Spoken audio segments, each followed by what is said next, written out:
गेल्या काही दिवसांपासून राज्याचं राजकारण हे वेगळ्या स्तरावर आलेलं आहे.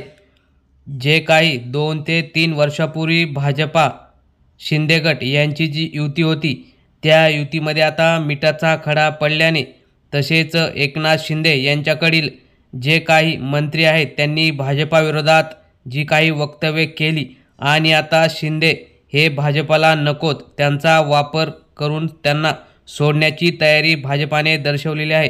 उद्धव ठाकरे यांच्यासोबत भाजपाने जे केले तेच आता एकनाथ शिंदे यांच्यासोबत भाजपा करणार आहे असं दिसतं.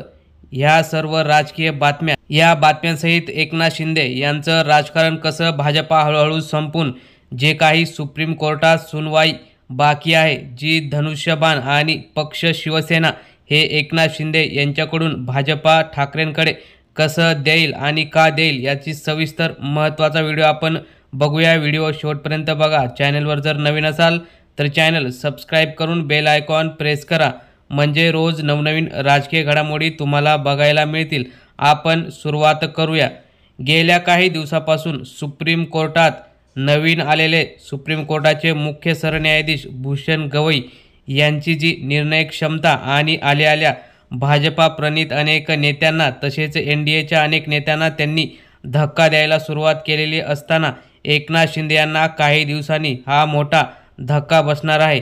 त्यामध्ये भाजपाला भूषण गवई यांनी काही दिवसांपूर्वी अनेक झटके द्यायला सुरुवात केलेली आहे. पहिला झटका त्यांनी नारायण राणे यांना जेव्हा ते मुख्यमंत्री होते त्यांनी जी व्यावसायिकाला जागा दिली होती कवडीमोल भावामध्ये ती परत देण्याचे जाहीर अशी सूचना आणि आदेश दिले होते. त्यामुळे आल्या भाजपालाच त्यांनी दणके दिले. त्यानंतर ईडीवर त्यांनी फास आवडत ईडीला सूचना केल्या की तुम्ही राजकारणाच्या फंदात पडू नये आणि आपल्या मर्यादा ओळखून जे काम ईडीचं आहे तेच करावे असे सुद्धा आदेश त्यांनी दिल्याने आता भविष्यकाळात एकनाथ शिंदे तसेच भाजपाने जे राजकारण गेल्या 3 वर्षात केलेलं आहे, जे संविधान विरोधी लोक आणि जे निर्णय घेतले आहेत ते सर्व रद्द करण्याची भीतीच आता भाजपाला आलेली आहे. त्यामुळे जे सरन्यायाधीश भूषण गवई आहेत ते सुद्धा आता उद्धव ठाकरे यांच्याकडून निर्णय घेतील का याकडे लक्ष लागलेलं आहे.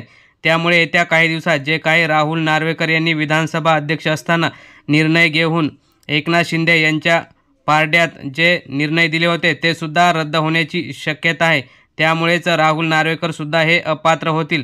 तसे जी सुरुवातीची सूची होती आणि यादी होती की 20 आमदार जे गुवाहाटीला, त्यामध्ये भरत गोगावले, संजय शिरसाट, स्वतः एकनाथ शिंदे हे होते.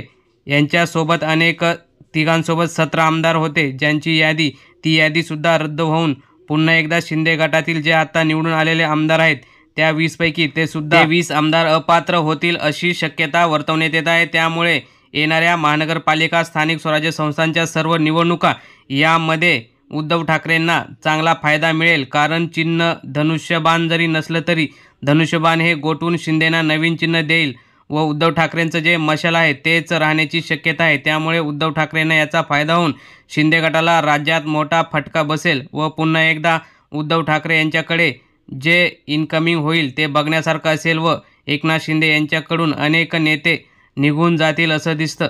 मित्रांनो, तुम्हाला काय वाटतं? एकनाथ शिंदे यांना जो पक्ष आणि चिन्ह देण्याचा निर्णय अगोदर झाला होता तो निर्णय सुप्रीम कोर्ट रद्द करून पुन्हा एकदा ठाकरेंना त्यांचं पक्ष आणि चिन्ह देतील का? तुम्हाला काय वाटतं? आणि ते चिन्ह ठाकरेंनाच मिळावं का?